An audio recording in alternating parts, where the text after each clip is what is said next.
Antes de invitar al pastor Cristian, invito a todos los remanentes, jóvenes remanentes, que pasen al aula posterior a escuchar su mensaje. Amén. Ellos puedan recibir gracia también a través de su mensaje. Y mientras nosotros nos preparamos para recibir el mensaje con el tema El Templo del Monte Olivar, con ustedes el pastor Cristian Hidalgo. Gracias. Carlos. Hermana Estela.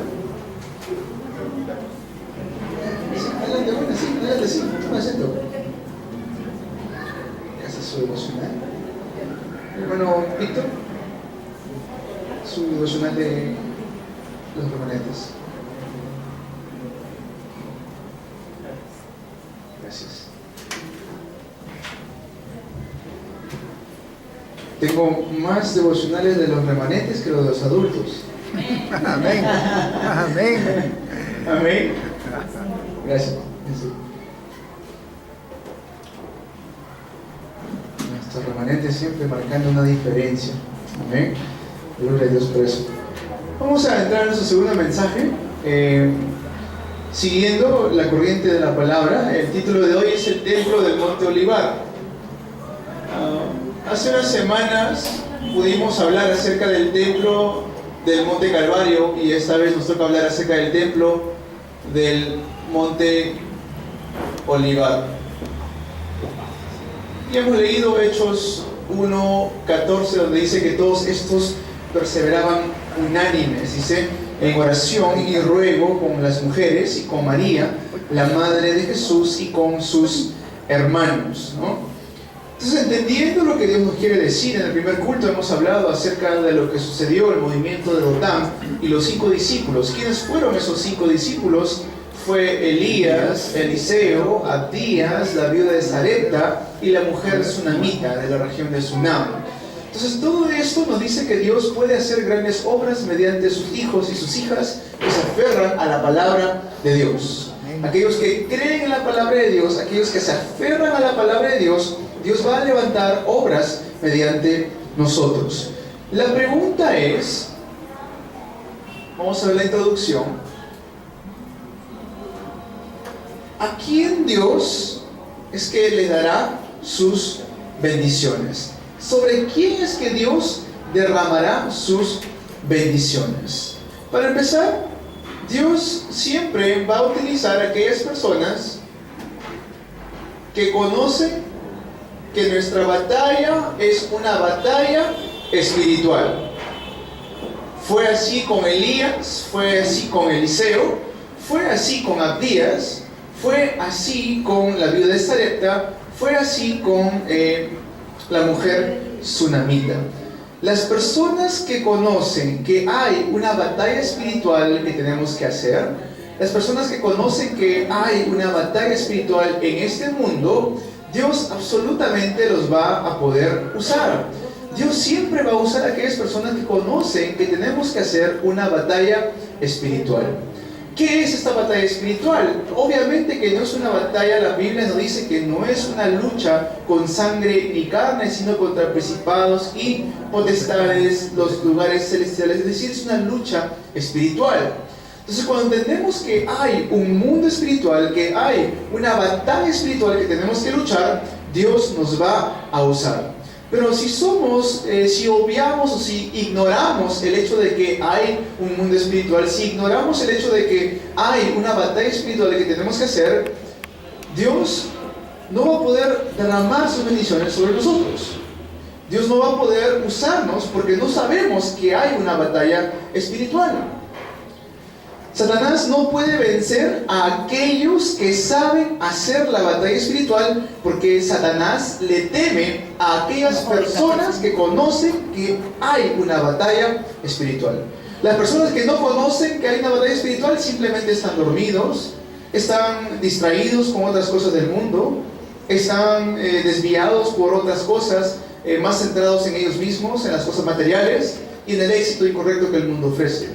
Las personas que conocen que hay una batalla espiritual están orando en sus aposentos, están leyendo la palabra, están quebrantando la idolatría, están aferrándose a la palabra de Dios. Entonces el diablo va a temer a aquellas personas que conocen la batalla espiritual. Amén. Amén. ¿Qué más? El diablo obra de esta manera hoy en día y siempre lo ha hecho. Hace una batalla mediante templos. Recuerdo la primera vez que fui a Nuevo Chimbote, ahí el evangelista Rommel es de Nuevo Chimbote, de Chimbote. Me recuerdo haber visto la iglesia católica, una iglesia católica que es inmensa, inmensa. Desde lejos yo la había visto y dije, wow, ¿qué tan grande es eso? Si no me equivoco, el lugar donde va a venir ahora en enero el Papa Francisco, creo que va a ir a un lugar donde tiene una virgen que se llama la Virgen de la Evangelización, y es una virgen que tiene una estatua tremenda. Y no sé si se han dado cuenta, por ejemplo, los mormones o los testigos de Jehová, a cualquier lugar que ellos van, establecen y levantan un templo. En La Molina tienen un templo tremendo, y nuestra hermana Melba, que es de La Molina. Hace poco estuvo manejando por aquí, por Cantacallao. Al final de Cantacallao, no sabía, pero también hay un templo de los mormones muy grande allá.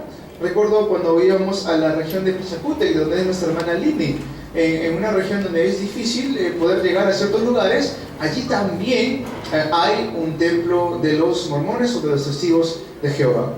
En cualquier lugar o región que uno va, siempre va a encontrar estos templos. ¿Cómo es que obra el diablo? Mediante la atracción del ojo. La manera atractiva de poder atraer a las personas es mediante estos grandes templos que quieren construir o están haciendo hasta el día de hoy. ¿Por qué hace eso? Para confundir a las personas.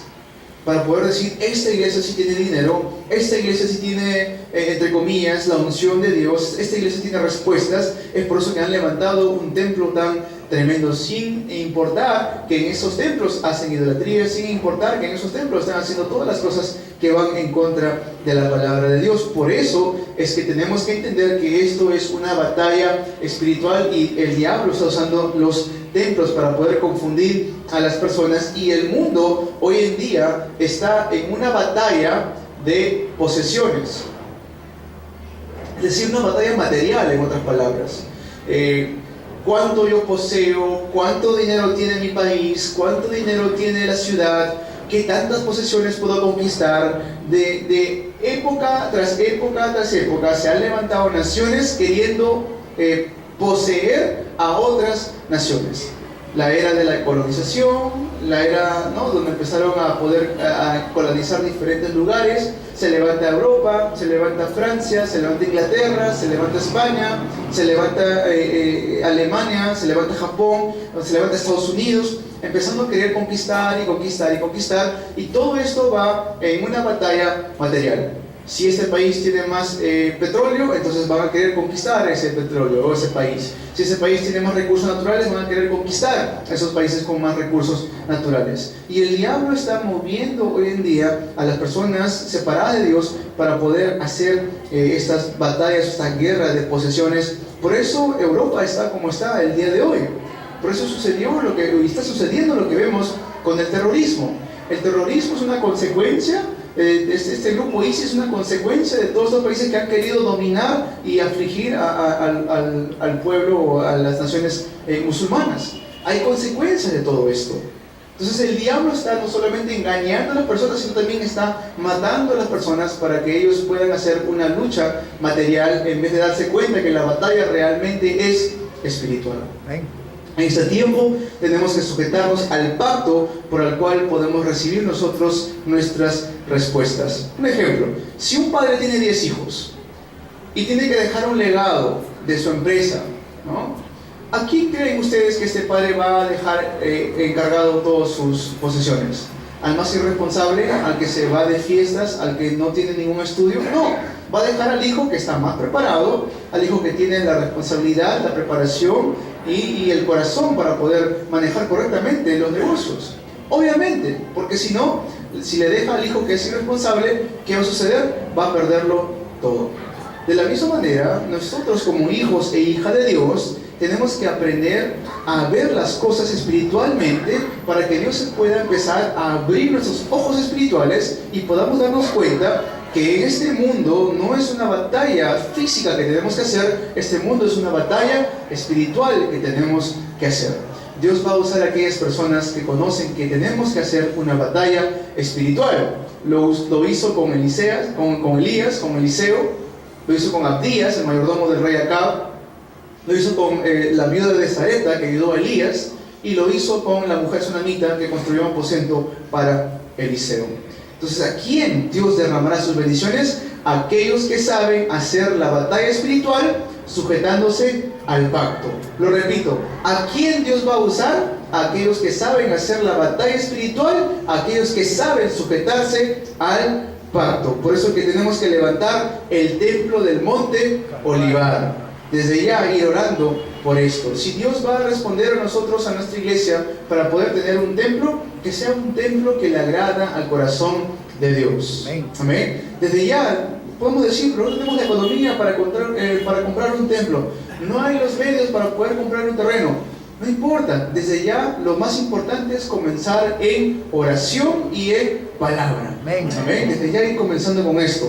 ¿Qué tipo de iglesia tenemos que levantar? Vamos a ver el desarrollo. Punto número 1. ¿Qué tipo de iglesia tenemos que hacer ahora? Es una iglesia que da la restauración de la espiritualidad. La restauración de la espiritualidad. En otras palabras, la iglesia que da fuerza espiritual. ¿Ven? La iglesia que da fuerza espiritual. En el principio, en el primer culto, hablamos acerca de el monte Horeb. ¿Quién fue a este monte Horeb? Vemos un personaje que también va a este monte Horeb llamado Moisés.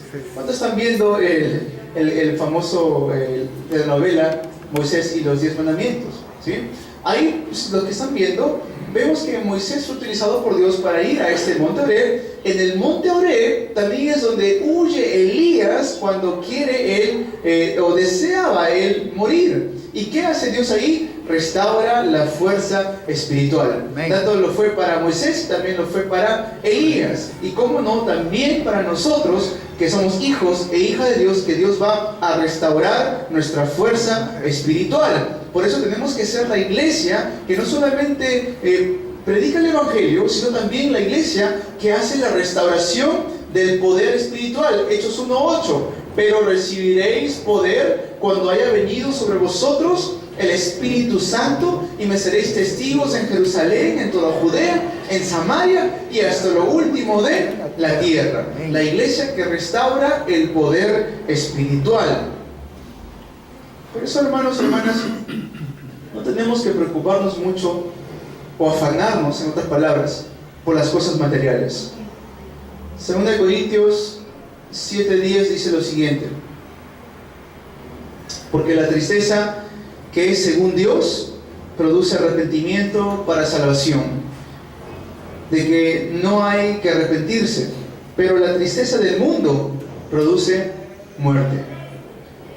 Entonces, si tenemos algo de qué preocuparnos o algo de qué entristecernos, hay que entristecernos por las cosas de Dios, pero no las cosas del mundo. ¿Por qué? Porque estas cosas traen muerte. Tenemos que entender eso el día de hoy. Ya no más le pertenecemos al mundo. Hay dos tristezas, dice la palabra. No nos preocupemos por las cosas del mundo, sino más bien, antes de esto, restauremos la fuerza espiritual. Cuando Dios llama a Moisés al monte Horeb, le dice que vaya y dé el culto. Es decir, en Éxodo 3:18 dice: vamos a ir ahora en desierto camino de 3 días para ofrecer sacrificios a nuestro Dios. ¿Por qué Dios le dice a Moisés que vaya a dar sacrificio? Le está diciendo: vayan a dar el culto para quebrantar todas las obras del diablo. Restauren nuevamente el culto en sus vidas. Dios le da la palabra eterna a Moisés, la palabra eterna en el monte Sinaí, cuando da los 10 mandamientos. Y también Él llamó a sus discípulos en el monte de la transfiguración, en el monte Olivar, y es ahí cuando les da un mensaje tremendo dice que se aparecen dos personajes al lado de Jesús. Estaba Jesús y dos personajes más. Y después de eso dice que se aparecen los dos personajes y queda solo Jesús. En otras palabras, solo Cristo. Eso está en Mateo 17, si no me equivoco. Amén. Mateo 17. Búsquenlo y confirmen esta palabra el día de hoy. El Señor resucitado, ¿dónde llama a sus discípulos? Los llama al monte Olivar. Dice que estuvo con ellos por un lapso de 40 días hablándoles acerca del reino de Dios. Tenemos que ser una iglesia que cuando las personas que vienen aquí puedan restaurar la fuerza espiritual. Amén. Restaurar la fuerza espiritual. Más que pensar en otras cosas o las preocupaciones del mundo, tenemos que ser una iglesia que restaura la fuerza espiritual. Oremos de esta manera. Oremos, Señor, que pueda tener la respuesta de correctamente llevar el movimiento de evangelismo. Por favor, levanta la iglesia que predica el evangelio correcto. Ayúdame a hacer tu voluntad en vez de lo que yo necesito ahora mismo. Ayúdame a enfocarme más en lo que tú deseas, Padre mío. Que podamos orar esta oración, que podamos ser parte de una iglesia en la cual puedan venir los creyentes de diferentes partes del mundo a recibir la fuerza espiritual. Amén. Amén. Hoy en día estamos viendo en las noticias cosas muy fuertes. Venezuela está pasando por un tiempo muy difícil. No solamente Venezuela, tenemos hermanos de países como Cuba, donde nos cuentan la situación en Cuba como es. No solamente Cuba, puede haber otros países donde estaban pasando por dificultades muy fuertes. Sin embargo, tenemos que ser la iglesia que pueda recibir a estos hermanos y hermanas en Cristo y poder restaurar en ellos la fuerza espiritual. Amén. Tenemos que ser esta iglesia que pueda levantar a los discípulos y poder comisionarlos nuevamente, como lo hizo Eliseo con el ejército sirio. Punto número 2. Tenemos que ser una iglesia que da sanidad. La iglesia que da una sanidad personal. El evangelio puede restaurar muchas cosas. Y dentro de eso, si vemos la palabra de Dios en Hechos 3, del 1 al 12,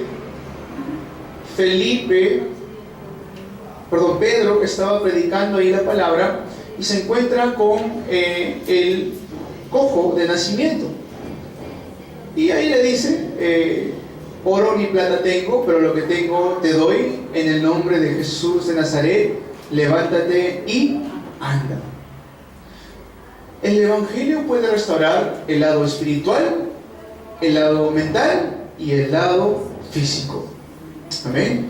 La iglesia tiene que ser una iglesia que puede dar respuesta a estos lados de la vida, a todas las áreas de nuestra vida. Puede dar la respuesta a la sanidad mental. La sanidad mental que vemos que se levanta en Hechos 8, del 4 al 8. Entra Felipe a la región de Samaria y empieza a predicar ¿qué? Empieza a predicar Cristo, el evangelio de Jesucristo. Y después dice ahí que había muchos cojos, paralíticos y endemoniados. Pero en el versículo 8 dice que hubo gran gozo en aquella ciudad. ¿Por qué? Porque se predicó el evangelio. Amén. Si una iglesia se levanta a predicar el evangelio, puede dar la restauración tanto física, tanto mental y también espiritual, como lo sucede. Felipe y el etíope eunuco en Hechos 8 del 26 al 40.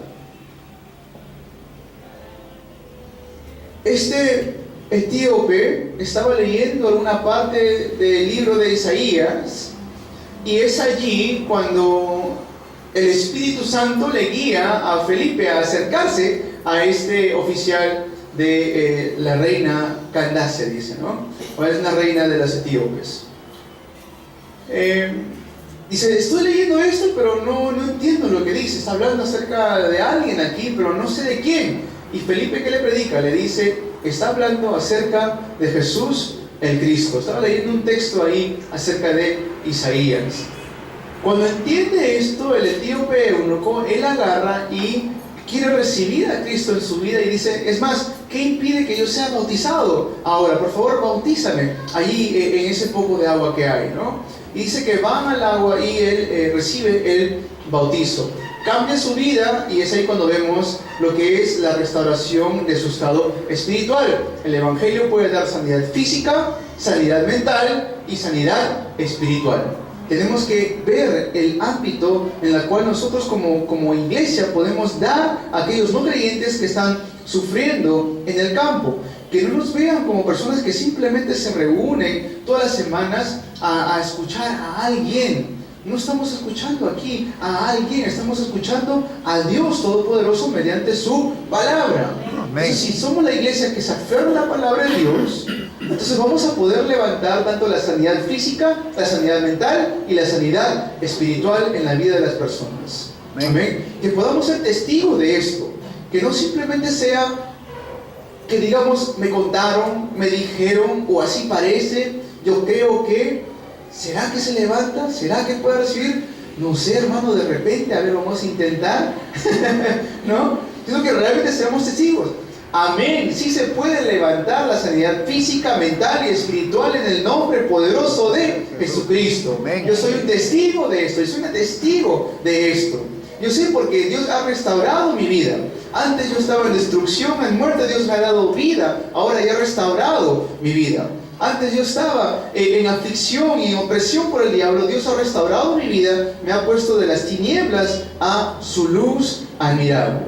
Amén. Que podamos levantarnos como una iglesia que es testigo de esto. En el primer culto, Dios nos dijo, si no creemos en la palabra de Dios, ¿para qué tener iglesias? Si no creemos en la palabra de Dios, ¿para qué llamarnos cristianos? Si no sabemos quién es Cristo, ¿cómo llamarnos cristianos? Entonces, si uno sale al mundo hoy en día pues, y le pregunta a alguien, ¿ustedes qué credo profesa? Normalmente lo que te dicen es católico, o algunos dicen cristianos, pero muchos de ellos no saben qué significa ser un cristiano. No saben lo que significa ser un seguidor de Cristo. En Hechos 11 sale que por primera vez fuimos llamados cristianos en Antioquía. ¿Por qué fueron llamados cristianos? Porque eran seguidores de Cristo, pequeños Cristos, ¿no? Seguidores de Cristo. Entonces, ¿cómo yo puedo ser un seguidor de Cristo? Es la pregunta. Porque no es que yo me llamo cristiano porque sé que Dios existe y pues ya me basta con eso. No es que yo me llamo cristiano porque sí, yo me acuerdo que de niño o de niña mi papá, mi mamá me llevó a la iglesia y ya está, me dijeron que soy cristiano y ahí quedó todo. Eso no es ser un cristiano. Un cristiano cree en Cristo. Un cristiano cree en la palabra de Cristo. Y no nos damos cuenta que llamarnos cristianos es un privilegio. Amén. Nos damos cuenta que seguir a Cristo es un privilegio. Amén. Cuando Jesús estaba con sus discípulos viendo las cosas con su estándar, con su nivel, con su criterio, le dijeron: Señor, no digas esas palabras porque se van a ir la multitud, se va a ir, no, por favor, no digas eso. Jesús le dice: bueno, si tú también quieres irte, vete, anda. ¿A dónde voy a ir si solamente tú tienes palabra de vida eterna? Seguidores de Cristo. Amén. Somos una iglesia cristiana. ¿Qué quiere decir esto? La iglesia que sigue a Cristo. Amén. La iglesia que profesa Cristo. Mateo 16, y respondiendo a Simón Pedro le dijo: tú eres el Cristo, el Hijo del Dios viviente. Entonces pongámonos a orar con esto, Señor, que podamos ser creyentes que te siguen a ti hasta el último suspiro de nuestras bocas. Amén. Señor, que podamos ver la realidad espiritual y a pesar de las circunstancias, a pesar de la situación que estemos pasando, Señor, como dice el himno, he decidido seguir a Cristo. Amén. Los cristianos de la primera época de la iglesia primitiva, a ellos los apedreaban, a ellos los torturaban, les arrojaban piedras, los quemaban, los volteaban al revés para ser crucificados. Eran perseguidos no por perros, por leones. Ellos no tenían combis, carros, coasters, mas sin embargo viajaban desde muy lejos simplemente para dar el culto. Sino que el mundo hoy en día ha cambiado el concepto de lo que significa ser un cristiano. El mundo hoy en día ha cambiado el concepto diciéndonos, ¿no? ¿Qué vas a ir tan lejos allá? ¿No? Que hasta estas horas te quedas dando el culto a Dios. Eso es lo que dice el mundo. El Hijo de Dios que responde, amén. Amén. He decidido seguir a Cristo. Por más alto o lejos que sea, yo voy a ir al monte Oreb a recibir la fuerza espiritual. Amén. Que podamos restaurar la iglesia que realmente profesa a Cristo, la iglesia que da la sanidad física, mental y espiritual. Punto 3. La iglesia que le da a la sanidad a la multicultura o la multietnia, le dicen, ¿no? ¿Qué es la multicultura? Personas de otros países. Aquí en Perú tenemos una cultura. En Venezuela, en Francia, en Corea del Sur, tienen otro tipo de cultura. Por eso le dicen multiculturas a personas que vienen de diferentes países o de diferentes trasfondos culturales. No nos encerremos como iglesia en el pensamiento de que solamente es Perú. Dios no nos dijo solamente salven su nación. Dijo ir a todas las naciones y hacer discípulos. Entonces cuando pensemos, yo sé que algunos se reirán, algunos de repente que nos visitan, cuando hablamos y ven nuestro nombre, Iglesia Unánimes en Cristo para la evangelización mundial, pues en su incredulidad de repente dirán, ¿evangelización mundial? ¿Mundial? Yo les creo evangelización de San Martín de Porres, pero evangelización mundial. Amén. ¿Se entiende? ¿Se entiende? ¿Cuántos creen que van a evangelizar el mundo? Amén, pastor, amén. Amén. Porque es la palabra de Dios. Ahí está escrito, ir y hacer discípulos a todas las naciones. Y será predicado este evangelio a todas las naciones, dice la palabra de Dios, a todas las naciones. Son 237 naciones del mundo, 33 países latinoamericanos. Y si queremos pensar en nuestro querido Perú, en nuestro querido Lima, simplemente, hay 43 distritos en Lima metropolitano y 6 distritos en el Callao. Como lo dijimos en el primer culto, hermanos, hermanas, hay mucho trabajo que hacer. No pensemos que se acaba simplemente con el venir aquí y nada más. Tenemos que ser la iglesia que salva a la multicultura. Una iglesia que pueda dar sanidad, que pueda levantar las banderas de las 237 naciones. Una iglesia que puede dar sanidad y restauración a estos lugares. Una iglesia que puede salir al campo y puede experimentar Mateo 28 del 18 al 20, de poder levantar correctamente a los discípulos. Una iglesia que goza de Marcos 16, del 15 al 20, donde dice que este evangelio será predicado a toda criatura, donde podemos echar fuera demonios, donde podemos sanar enfermedades en el nombre de Jesucristo. Una iglesia que experimenta Hechos 1:8 de recibir el poder del Espíritu Santo, una iglesia que es testigo de las obras del Espíritu Santo en mi vida. Amén.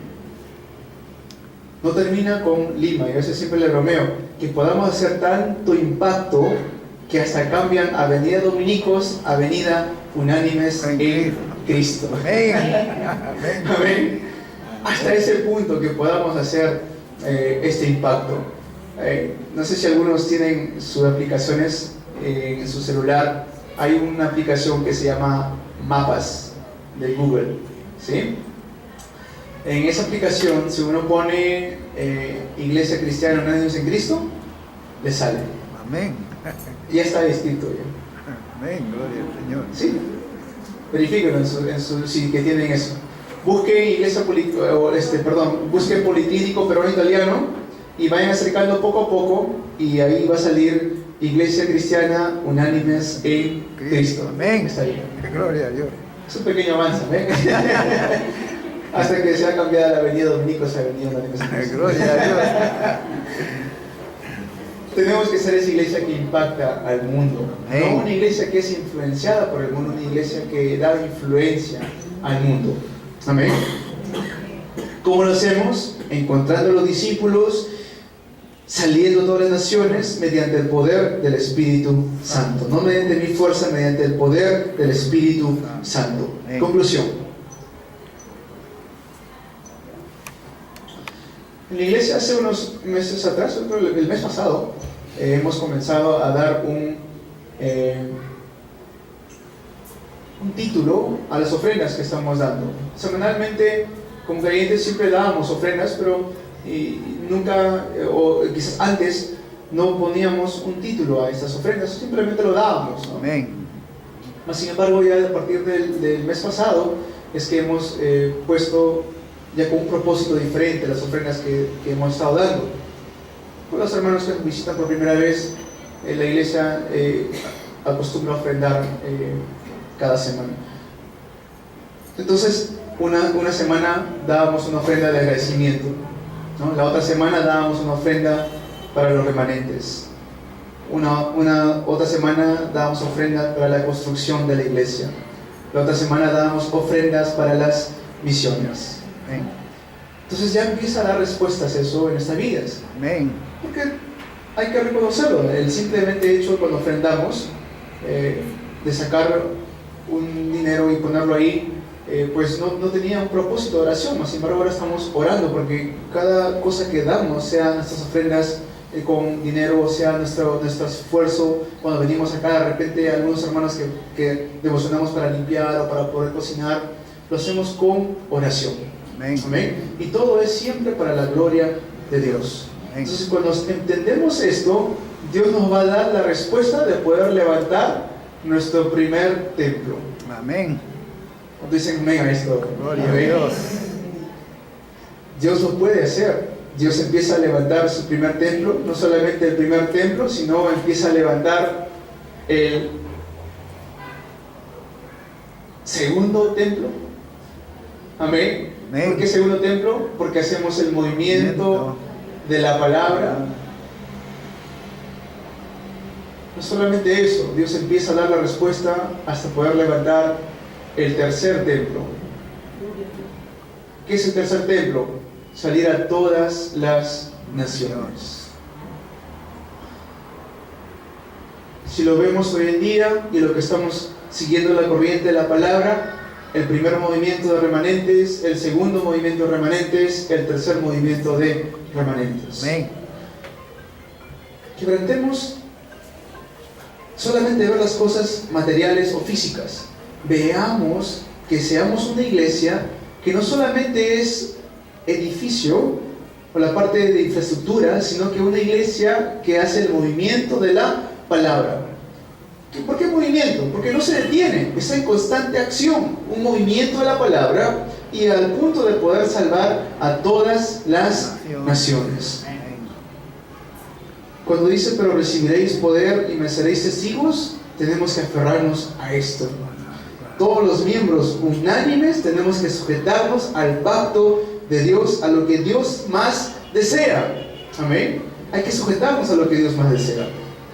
Que cuando vengan acá los nuevos creyentes puedan ver que es una iglesia que realmente se aferra a la palabra de Dios, que es una iglesia que realmente está levantando a los remanentes, que es una iglesia que realmente está haciendo la voluntad de Dios. Amén. ¿Qué tenemos que hacer? Solamente aferrarnos al pacto de Dios. Los bendigo en el nombre de Jesucristo para que podamos sujetarnos, aferrarnos al pacto de Dios. Los bendigo para que podamos orar con el pacto de Dios.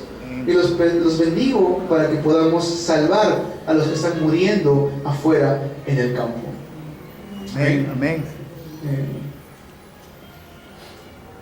La iglesia que estamos comenzando ya va a cumplir un año, por la gracia de Dios. Amén. Amén.